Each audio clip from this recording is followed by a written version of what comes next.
जाने के बाद मुद्दतों रोया करोगे मेरे मर जाने के बाद, और याद आएगी मेरे गुजर जाने के बाद।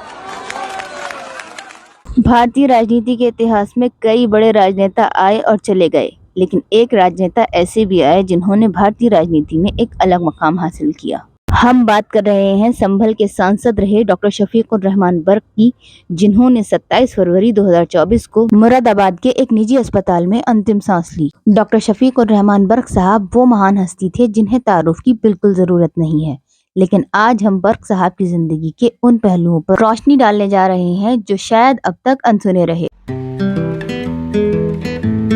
डॉक्टर शफीकुर रहमान बर्क का जन्म 11 जुलाई 1930 को उत्तर प्रदेश के जिला संभल के दीपासराय मोहल्ले में हुआ था। उनके पिता का नाम हाफिज अब्दुल रहमान और मां का नाम हाजरा बेगम था।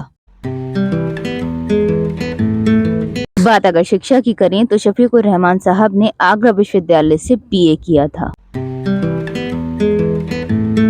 शफीकुर रहमान बर्क साहब ने 15 मार्च 1948 में कुरैशा बेगम से शादी की थी।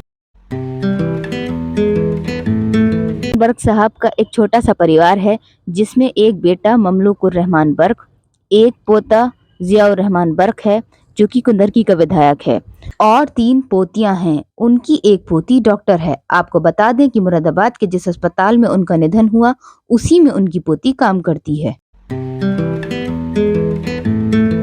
आपको जानकर हैरानी होगी कि असदुद्दीन ओवैसी के पिता सलाउद्दीन ओवैसी के साथ बर्क साहब की अच्छी दोस्ती थी। शफीकुर रहमान बर्क साहब ने चौधरी चरण सिंह के साथ राजनीति की शुरुआत की थी। बर्क साहब ने पहली बार साल 1974 में बीकेडी के टिकट पर संभल से विधायक पद के लिए चुनाव लड़ा और जीत भी हासिल की।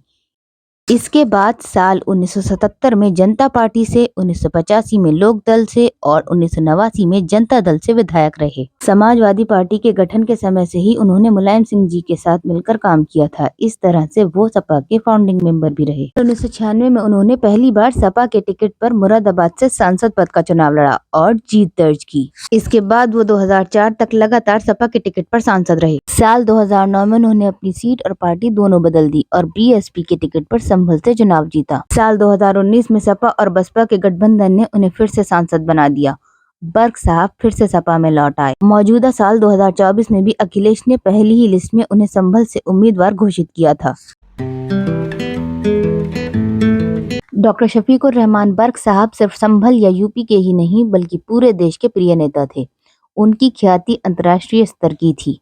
उनकी लोकप्रियता का अंदाजा इसी बात से लगाया जा सकता है जब बीते दिनों उनसे संबंधित एक प्रश्न चर्चित टीवी शो केबीसी में पूछा गया। अक्टूबर 2023 तक के संदर्भ 17वीं लोकसभा में श्री शफीकुर रहमान बर्क किस प्रकार विशेष हैं?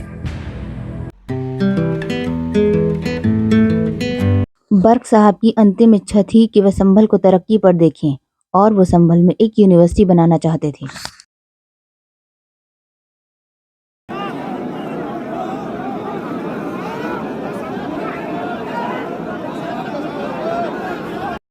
बहे क्यों नसीर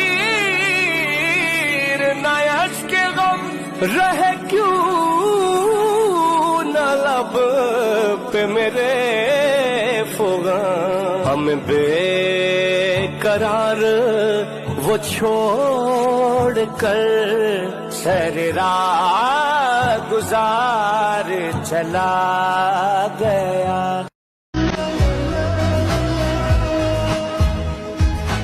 पिछड़ा कुछ इस सदा से गिरफ्त ही बदल गई, वो एक शख्स सारे शहर को वीरान कर गया।